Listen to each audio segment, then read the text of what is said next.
What's up everyone, Jason Hayes here, Product Manager for Trimble RealWorks, and I'm currently in Houston, Texas attending the SPAR 3D conference, where we're releasing Trimble RealWorks version 10.3. Now with this release, we stood back and said, how can we make working with point clouds easier? Not just in RealWorks, but in general. Made a few UI changes, moved some tools around, added some new tools and workflows that you've never seen before, and what we came up with, I think you're really going to like. So let's take a look at what's new in Trimble RealWorks version 10.3.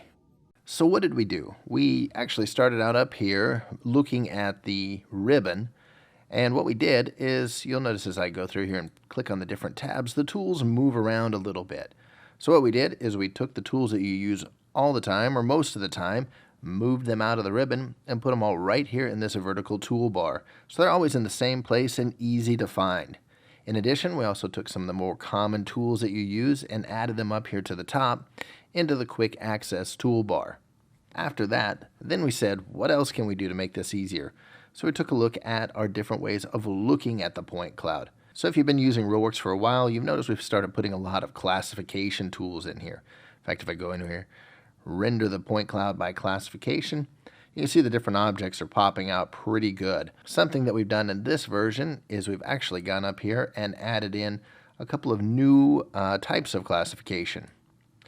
In this version, we've split it up now to indoor classification and outdoor classification. So if I look at the outdoor classification, you can see that we've now added the option to go in and automatically extract power lines, which is nice because now you can grab things like these power lines along the back here a little bit easier. Now we've also gone in and added an indoor auto classification. So what this is going to do is it's going to go through and look for interior features such as the floor, the ceiling, the walls, and even graded floor, right? Because if it's worth doing, it's worth overdoing. But seriously, this is great for people going through and working in plant or factory type applications. And also on the visualization side, we've gone in and added some new shading options. So now I've got this new ambient shading, which is pretty nice. It goes through and you can see there with it turned off, I turn the ambient shading on. It gives a little bit more depth and kind of a more of a 3D feel for working with data. What's nice is this will actually work with data that doesn't have any normals, such as point clouds coming from maybe a handheld scanner or points derived from images. So that's really helpful. And we've also added a few more viewing options up here as well. So you saw in the background we had the hide background, which would hide points that are behind what you're looking at right here. We've also added an option to see inside. So this is great for if you've done interior scans of a building, but you're looking at it from the outside, it'll go through and hide the walls for you to make it a lot easier to see what's going on. And in addition, we've also added this outline view, which also is great. If we switch to that and then maybe go to a top view, it's great for going in and just doing a quick plan. Actually, maybe we'll switch here. There. For doing a plan drawing, it makes it a lot more convenient because now you've got the outlines of the shapes for quick drawing. Now another thing that we've done is we wanted to make it a lot easier to pick on the points that you need. So what we've done is we've added a couple of new tools specific to picking road features. So you can see here I'm in the feature set creation tool, and I've got a feature code library, and I want to pick a feature code. I want to pick the top face of curb. So if I look at my picking parameters here, click the drop down, you'll notice now that we've added the face of curb and gutter. So if I select that face of curb, I can come down here on this stretch along the sidewalk and just start clicking, and it's going to snap to that top face of curb. Now of course you're probably asking, hey, is it really snapping where I want it to? To answer that question, we've added another great tool. This is one of my favorite tools that I've seen in a long time for working with point clouds. It's called the Magnifier. As I just move my mouse cursor where I'd like to see a little bit more detail, then I click the N key on my keyboard. It's going to zoom me into that specific area, and as long as I'm holding down that key, I can rotate around and do all the inspection that I want to make sure that it's in fact clicked in the right place before I go on to the next one.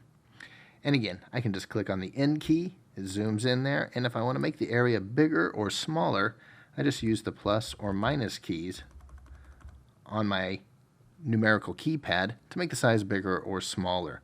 So it's a great tool for going in and checking your work as you're doing line work, or even for doing something like evaluating the quality of your registration. And I can also go in and select, let's say we want to do the gutter. So we can go in and select gutter, and then again, click the same way that we did with the top face of curb.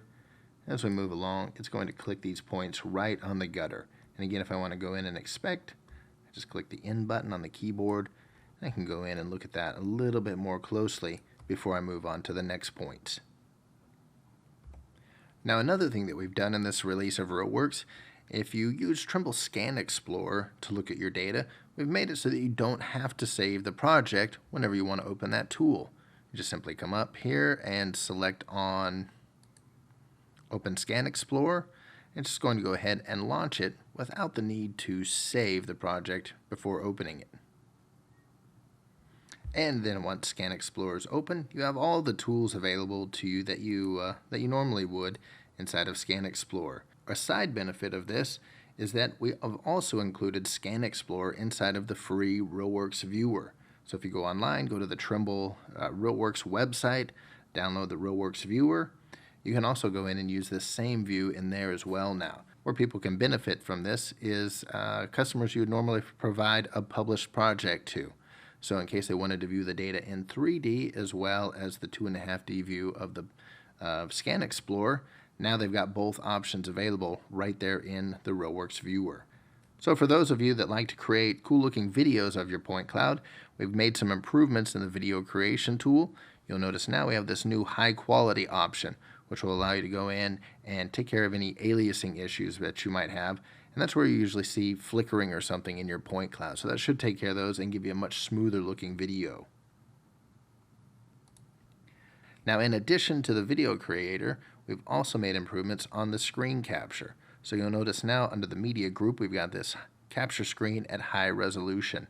So what I do there is I just bump my pixel size up a couple pixels here, click on the capture screen high res, give it a name. So now if I open that up, you can see it's created a really nice high resolution image of what was on my screen. Now another cool feature that we've added is this ability to open up AutoCAD. So if we're working with AutoCAD, we can launch that from within the software, and it's going to create a link between RealWorks and AutoCAD. And if you're sending point clouds over to work in a project, it's going to make it very efficient to send the data through. That way you don't have to export it to one file format and then re-import it in another, or go through recap or something like that. It's just going to go straight in. Now it does require to have recap on your computer, but you don't have to launch it and go between to get to AutoCAD. To give you an example of how that works, I'm just going to come down here, select on this object, and then I'm going to use the send to CAD. So I click that. Then you'll notice that down in the lower left-hand corner, we're going to have a little status bar. It's going to take a few minutes. There's quite a few points here.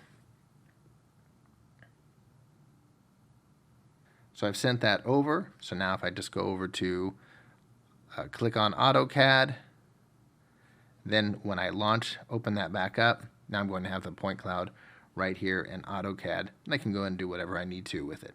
And that's it. Thanks for watching.